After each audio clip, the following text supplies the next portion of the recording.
What's up, good people? I'm just Major. We're here to talk about it. So, Kimberly-Clark is in discussions to buy Kenvue, the owner or parent company of Tylenol. I didn't know Tylenol had a parent company. I just haven't thought of Tylenol like that. But let's go ahead and check this out real quick. Kimberly-Clark reaching a deal to acquire Kenvue for more than $40 billion. David Faber joins us with the details, although I guess, David, we've been watching the way Kimberly-Clark shares have been trading in reaction to this news. There is an equity component of this proposed transaction, so maybe that brings it below the $40 billion number. But what can you tell us about some of the ins and outs here? Yeah, sure, Mike. It's something I've been tracking. We've been discussing for quite some time on Squawk on the Street, given Kenvue's issues, certainly in terms of its organization. Got rid of its CEO this summer, for example, has an interim CEO. Just really since its spinoff from J&J some time back, had never been able to really get it together, despite what is an incredible portfolio of brands that includes, of course, Tylenol, which we'll get to in a moment, Listerine, and many of those other Johnson & Johnson brands that people know well from in the consumer aisles. Kimberly-Clark's been talking to them since June, so it has been going on for a while, is my understanding. And it does bring together an enormous group of brands, of course, that... Well, I'm wondering what kind of issues Kenvue has had, because I've not heard of this particular company. And they are trading on the stock market. And I did just do a video a couple of days or a couple of weeks ago on Neutrogena and their recall, but it was a recall of a certain batch or something like that. So, okay. Conceivably will the likes of P&G. At least that's what the intent is here. And of course, the hope is that at some point you start to get a multiple in the stock market that comes close to that of P&G. Not happening today and probably won't happen for some period of time. But as I said, Kenvue is a company that's been in sort of a state of transformation or a need for it. Now it's going... P&G, just in case you didn't know, is Procter & Gamble. To be done within the merger context, and the fact that they at least identify as much as $2.1 billion in cost synergies gives them some room here to figure things out, both at Kenvue and then overall for Kimberly-Clark as it brings the company in before the close of the deal, which is not expected until next year, close of the second half of next year. As I mentioned, $2.1 billion in revenue run rate synergies. I'm sorry, not revenue, mostly cost synergies, $1.9 billion. There are revenue synergies as well, and then they see it being accretive over time. Mike, you mentioned the consideration here, and it is largely stock. It's $3.50 a share in cash. The rest is in stock. It is, as you said, it's a ratio 0.14625. And given that decline in Kimberly-Clark shares, of course, the overall value of the deal is going to be significantly impacted. That said, at a 50% premium, you're still going to see Kenvue up a lot. But the hope is here, certainly, of both Kenvue and agreeing to the deal and Kimberly-Clark as well, is that you're going to have 46% of the shares owned by Kenvue shareholders now. They're going to get the opportunity to participate in significant upside over time as they take in these synergies, as they reorganize the Kenvue business to a certain extent. And one day you may actually reach that promised land of getting a multiple closer to that of P&G or Colgate.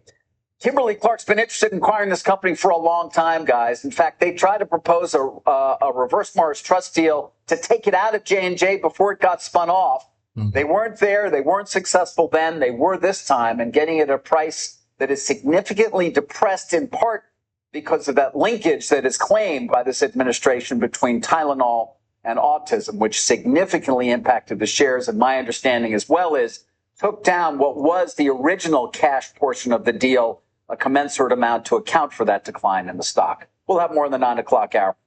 Wow, being linked to autism, man, that is crazy. I don't know.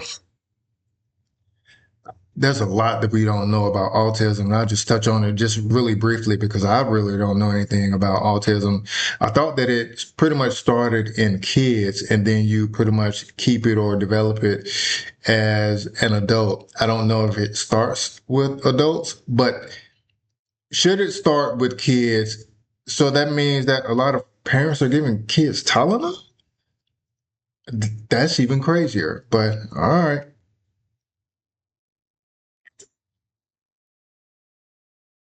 So David, I can show you the ways we can't just stock is moving. This is not a classic arbitrage play in terms of just how much damage seems to be happening to Kimberly-Clark's shares at the same time. Obviously, Kenvue's up. No, I mean, Andrew, there's a litigation risk here, right? That's got to be what right. In part what is, and they believe that given the 2.1 billion in synergies, the fact that they are buying it at a price while at a 50% premium is still well below the multiples we've typically seen in this group. It's around 14.5 times versus a median usually of around 18 times. They believe that more than makes up for any risk they. And that multiple that he's speaking about, that 14.5 to 18.5 times, is where, like, say, for instance, a company does revenue of, let's say, $2 billion, and they're for sale. So you can sell it at a multiple of, most companies under like $1 million or $3 million will sell at a multiple of about, 2, maybe 3, depending on the industry.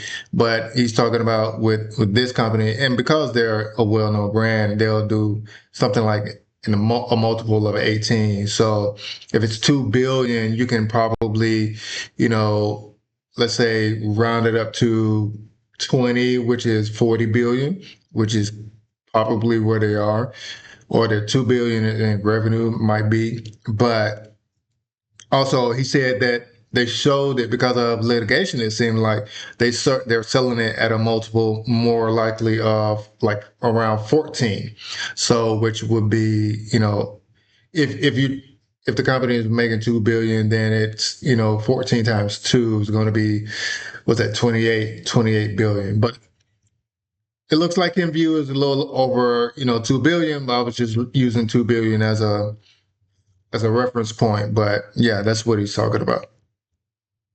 They may be taking on, and they clearly obviously do not believe it is significant litigation risk. But that's got to be one of the reasons, Andrew. We all remember Monsanto and Bayer, for example, and the the incredible, disappearance of value as a result of the litigation that took place there. And so that is something that's got to be in people's minds, in addition to risk arbs who do set it up by shorting the. All right, we're gonna stop it right there. And I got a little lengthy on that because this is a subject that's near and dear to my heart. But yeah, that's going to be it for today. Let me know what you guys think in the comments. We'll talk about it, and I'll holler at you. 3 million subscribers. Oh yeah, like, share, comment, and subscribe. 3 million subscribers. Loaded.